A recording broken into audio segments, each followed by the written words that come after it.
Cut Short Orgy is one of the most conceptually interesting series I've seen in quite a while. The show is fine in terms of quality, but when we get down to the nitty-gritty of the core of its nugget, it's one that at the time had not been particularly well explored. Taking all of the grit and hardness of rock and combining it with the vast everything that is the splendor and misery of space. By taking both sides of the all-black everything and fusing them in order to make a scenario that feels at the same time wondrous, yet terrifying.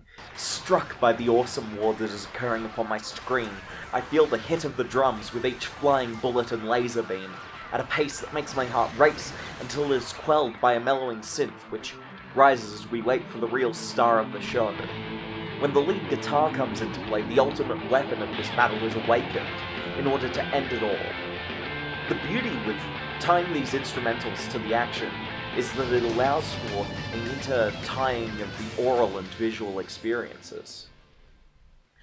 From the opening of a can in the early morning to the transient quiet of trying to leave without waking up your family, the swelling feeling of the sun hitting your eyes for the first time in the day, and the intercutting sounds of other people's life, the oral experience is ever present, and the way that Orgy experiences life is seemingly entirely through these sound bites. When he's in a rush, he's hit by a bustling beat. Orgy's experience of sound is extremely compelling to consider, because there are ingenious moments of direction. It could have stayed at this level throughout the entire show. But when we look at something like this scene from the first episode, where Oji is talking to the section head, this would be the perfect time for some clever scoring. Oji walks into his workplace. A mellow guitar is playing in the background, as it is at the end of the song 2112, Overture, in which Geddy Lee sings, "And the meek shall inherit the earth," showcases how the true person with power in this situation is Orgy, and not the tiny man that is section head. And the ending of Overture translates into the oppressive and heavy Temples of Syrinx, which matches how Orgy views everyday life.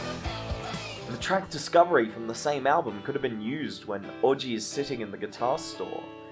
See how a simple usage of licensed music could have elevated the experience to be far more compelling and narratively fitting, almost transcendent in quality.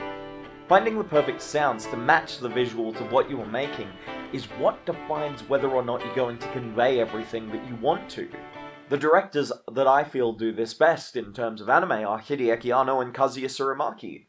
From Anno literally stepping in to write songs for the Evangelion OST, to Tsurumaki basing Fooly Cooly around the music of the Pillows.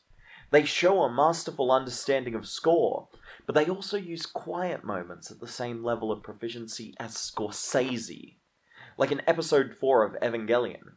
And this episode also utilizes environmental sounds, from the clanking of a train on the tracks to the chirping of cicadas in the summer heat, and all those little sounds that people make when they aren't even saying anything.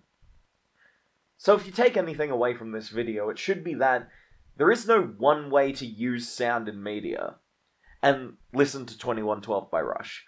Thanks for watching, like this video, leave a comment, I read all of them, consider supporting me on Patreon. Thanks.